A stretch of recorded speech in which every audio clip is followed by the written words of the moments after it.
Assalamualaikum warahmatullahi wabarakatuh. Halo semuanya, perkenalkan saya Amelia Febriana Fitri dengan NIM 2280210029, kelas A 2021 Pendidikan Fisika Universitas Sultan Ageng Tirtayasa. Di video ini saya akan memaparkan tentang macam-macam dari dosa besar. Dosa adalah hasil perbuatan yang melanggar perintah Allah Subhanahu wa Ta'ala. Setiap manusia pada dasarnya pasti pernah melakukan kesalahan atau dosa. Dalam ajaran Islam, dosa ini terbagi menjadi dua, yaitu dosa besar dan dosa kecil. Saat seseorang melakukan dosa besar secara sengaja, maka ia harus bertaubat terlebih dahulu agar bisa diampuni oleh Allah. Karena itu, pentinglah kita mengetahui apa saja yang tergolong kepada dosa besar sehingga kita akan lebih berhati-hati terhadap apa yang kita lakukan. Dan Allah Subhanahu wa Ta'ala berfirman dalam Quran surat An-Nisa ayat 31 yang artinya, jika kamu menjauhi dosa-dosa besar di antara dosa-dosa yang kamu dilarang mengerjakannya, niscaya kami hapus kesalahan-kesalahanmu, dosa-dosa yang kecil, dan kami memasukkan kamu ke tempat yang mulia, surga. Ayat tersebut menjelaskan jika seorang hamba melakukan suatu dosa kecil yang membuatnya berhak dijatuhi hukuman, namun ia meninggalkan dosa besar, maka hukuman tersebut akan dihapuskan oleh Allah Subhanahu wa Ta'ala. Dosa besar telah banyak dibahas dalam Al-Quran sebagai pembelajaran bagi umat muslim. Berikut ini adalah macam-macam dosa besar yang tercantum dalam Al-Quran dan harus dihindari. Dosa yang pertama yaitu dosa syirik. Syirik artinya mempersekutukan Allah Subhanahu wa Ta'ala, misalnya menyembah batu, pohon, atau matahari. Seorang yang melakukan dosa syirik tidak akan diampuni dan akan masuk neraka. Dalam surat An-Nisa ayat 48 disebutkan bahwa Allah mengampuni dosa selain syirik. Artinya syirik merupakan dosa yang serius. Bahkan dalam Al-Quran surat Al-Maidah ayat 72 disebutkan bahwa orang yang melakukan syirik haram masuk ke surga. Bahaya dari dosa syirik yang pertama yaitu seluruh amalannya akan gugur. Yang kedua, dosanya tidak akan diampuni. Yang ketiga, kekal di dalam neraka jahanam. Dosa yang kedua yaitu dosa berputus asa dari rahmat Allah Subhanahu wa Ta'ala. Di surat Yusuf ayat 87 Allah berfirman bahwa hanya orang kafir saja yang berputus asa dari rahmat Allah. Mengharap rahmat Allah sendiri merupakan bagian dari keimanan seseorang kepada Allah. Saat seseorang berputus asa dari rahmat Allah, maka artinya ia ragu bahwa Allah akan menjaga dan menjawab doa hambanya. Dosa yang ketiga yaitu merasa aman dari ancaman Allah. Allah memang Maha Pengampun dan akan memaafkan setiap kesalahan hambanya. Akan tetapi bukan berarti hal ini bisa menjadikan kita abai dan merasa aman dari ancaman Allah. Justru saat seseorang merasa aman dari ancaman Allah, maka ia termasuk ke dalam orang-orang yang merugi. Dosa yang keempat yaitu durhaka kepada orang tua. Orang yang durhaka kepada orang tua disebut sebagai orang yang sombong dan celaka. Orang tua merupakan alasan mengapa seseorang bisa lahir ke dunia. Namun lebih dari itu, seseorang taat kepada orang tua adalah karena ia taat kepada Allah dan sebagai bentuk mengikuti perintah Allah. Dosa yang kelima, membunuh seorang mukmin. Membunuh seorang mukmin adalah dosa besar. Orang yang melakukannya akan masuk ke dalam neraka. Rasulullah mengatakan bahwa membunuh manusia diharamkan kecuali dengan alasan yang dibenarkan Allah Subhanahu wa Ta'ala. Allah Subhanahu wa Ta'ala berfirman dalam surat An-Nisa ayat 93 yang artinya, dan barang siapa membunuh seorang mukmin dengan sengaja, maka balasannya adalah jahanam. Ia kekal di dalamnya, Allah murka kepadanya dan mengutukinya serta menyediakan azab yang besar baginya. Dosa yang keenam yaitu dosa sihir. Tukang sihir adalah orang yang kafir. Menggunakan sihir atau ilmu hitam adalah dosa besar. Setan mengajarkan sihir kepada manusia agar manusia menjadi musyrik. Guna-guna, pelet, dan sejenisnya adalah perbuatan yang sesat. Allah Subhanahu wa Ta'ala berfirman dalam surat Al-Baqarah ayat 102 yang artinya, akan tetapi setan-setan itulah yang kafir. Mereka mengajarkan sihir kepada manusia. Dosa yang ketujuh yaitu dosa meninggalkan sholat.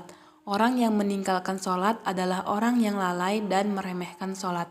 Mereka menyanyiakan sholat dan mengakhirkannya di waktu yang seharusnya. Balasan bagi orang-orang tersebut adalah lembah terdalam di neraka jahanam. Allah Subhanahu wa taala berfirman dalam surat Al-Maun ayat 4-5, maka celakalah bagi orang-orang yang lupa akan sholatnya.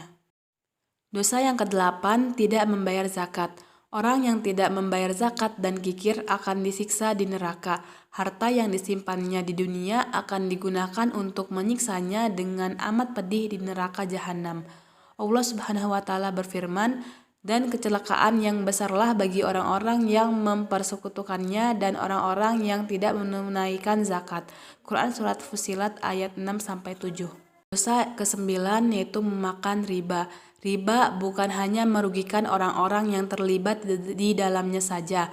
Lebih dari itu, riba juga dapat merugikan banyak orang. Bahkan, orang-orang yang tidak berkaitan secara langsung. Karena itu, Islam dengan tegas melarang segala bentuk riba dan memakan harta hasil riba. Dosa yang ke-10 yaitu memakan harta anak yatim. Bukan hanya tentang riba, Islam sangat melarang pemeluknya memakan setiap harta yang bukan merupakan haknya, termasuk harta anak yatim, baik yang berada di bawah asuhannya secara langsung ataupun tidak. Hukum mengenai hal ini bisa ditemukan dalam surat An-Nisa ayat 10. Dosa yang ke-11 yaitu dosa zina.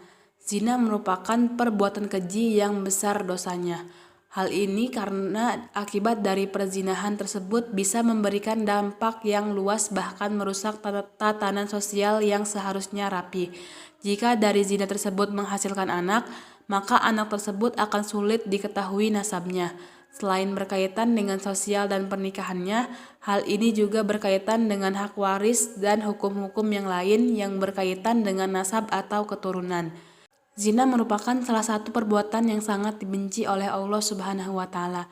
Bahkan sebagaimana yang diungkapkan oleh Syekh Ali Jaber, Allah mengampuni dosa setiap hambanya atau apapun dosa itu, dosa zina, dosa riba, dosa syirik, semua apapun perilakunya. Tetapi ada satu orang yang dosa zinanya tidak diampuni oleh Allah Subhanahu wa taala. Ia adalah orang yang terang-terangan menceritakan perzinahannya dan merasa bangga atas maksiat yang ia lakukan. Zina sendiri merupakan pergaulan antara laki-laki dan perempuan yang bukan muhrimnya. Seorang wanita dan laki-laki yang memiliki hubungan keluarga maupun tidak dan memiliki hubungan yang belum dihalalkan melalui akad atau ijab kabul, berarti hubungan tersebut sebagai zina. Pasalnya, seseorang yang pernah melakukan zina seharusnya menyembunyikan atau merahasiakan perbuatannya itu karena merasa malu kepada Allah Subhanahu wa taala. Jadi, jika ia justru merasa bangga melakukannya, maka Allah akan murka. Hukuman ini tak hanya berlaku bagi orang yang membuka aibnya sendiri, namun juga bagi setiap orang yang membuka dan menyebarkan aib orang lain. Dengan begitu, Allah akan membuka aib orang tersebut. Untuk menghapus kesalahan dan dosa, umat muslim dianjurkan untuk bertaubat. Secara bahasa, taubat berasal dari kata tawaba yang memiliki arti pulang, kembali, dan penyesalan. Artinya, jika seseorang muslim telah bertaubat, ia akan meninggalkan kebiasaan berbuat maksiat menuju ketaatan kepada Allah Subhanahu wa taala. Berikut adalah beberapa cara bertaubat yang benar yang sesuai dengan syariat Islam. Yang pertama adalah menyesali perbuatan. Cara pertama yang dilakukan adalah dengan menyesali seluruh perbuatan buruk dan semua dosa yang pernah dilakukan semasa hidup.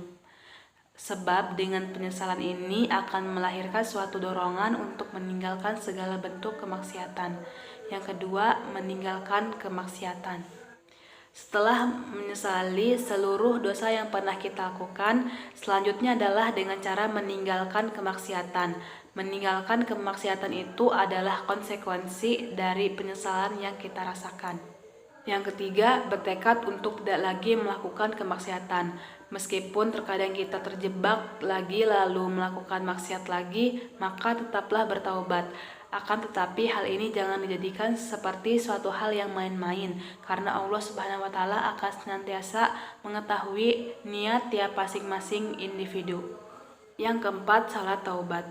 Rasulullah Shallallahu Alaihi Wasallam menyuruh umatnya untuk melakukan sholat taubat ketika berbuat dosa. Beliau menyuruh untuk menyempurnakan wudhu dan mendirikan salat 2 rakaat dengan khusyuk, pikiran yang tidak kemana-mana. Tetapi salat taubat ini bukan salat rutinitas yang sama halnya seperti salat sunnah rawatib. Salat taubat termasuk ke dalam amalan soleh yang semoga diampuni dosa-dosanya oleh Allah Subhanahu wa Ta'ala. Kemudian banyak-banyak untuk berzikir, khususnya beristighfar dan menghayati dengan penuh penyesalan. Yang kelima, selesaikanlah urusan dengan orang lain.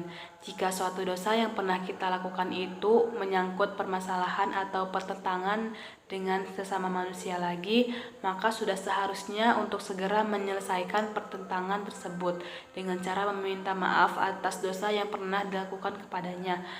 Namun jika misalnya orang lain yang berbuat salah tapi dia tidak kunjung meminta maaf, alangkah baiknya kita memaafkan dia sebelum dia meminta maaf kepada kita.